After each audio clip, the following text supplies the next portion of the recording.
Good afternoon, West in the world. It is Thursday afternoon, March the 24th. And in class this morning, our subject was the new imperialism.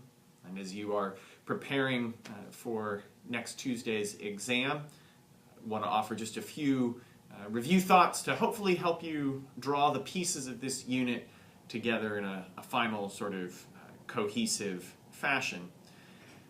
In many ways, new imperialism is sort of an end, a climax to, perhaps, the story that we've been telling in this whole segment of the class.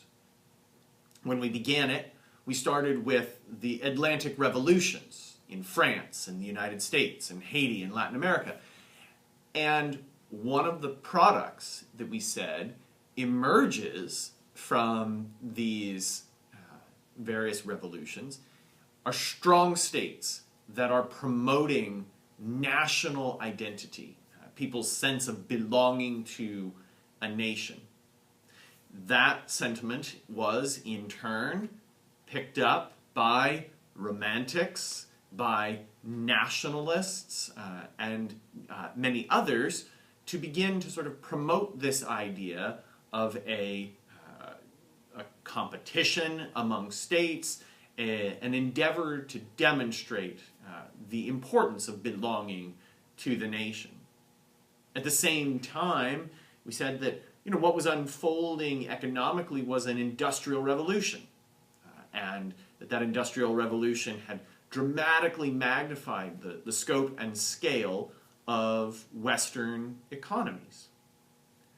And out of both of these factors, as we have been talking about how people deal with the changes brought about by both of these factors, one of their chief manifestations is in the new imperialism.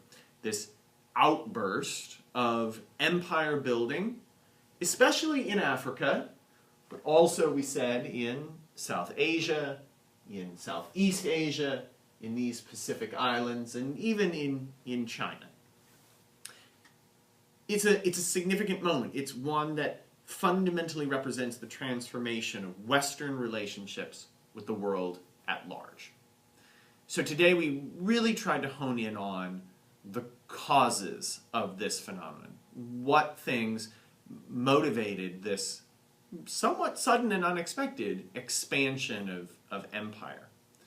And we identified several different causes. Some of them were related to foreign policy and national government concerns. The competition that we talked about on Tuesday as embodied in the Fashoda incident is one way of thinking about it, and certainly an important factor. Other factors that we identified were more cultural. So we talked about those in sort of two categories, the social Darwinist perspective of racial difference that tells Europeans you are better than these other people in the world, and therefore you can conquer them. We also talked about it in terms of the civilizing mission, the impulse that says to Europeans, you have a responsibility to give the great benefits of your economic systems and your ways of life and your religion to the rest of the world. And so whether it's in David Livingstone's Three Seas or whether it's in Kipling's White Man's Burden, that sentiment tells Europeans, you must do this. You have to do it for the good of the world.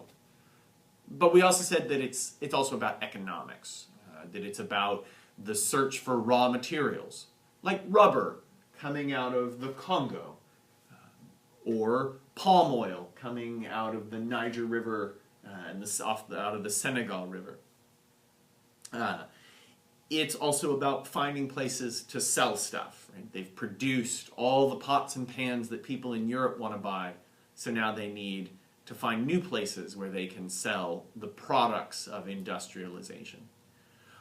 All of these things converge in this growth of European empire, the scramble for Africa, the competition for control of various regions in Asia, all plays out in the end of the 19th and the beginning of the 20th century. And what it's all sort of leading up to, what it all points towards ultimately, is the cataclysm of the First World War.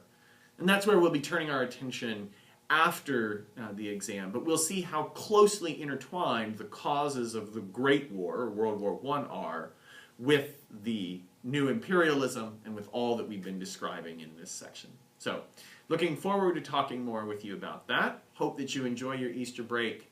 I'll see you for the exam on Tuesday morning.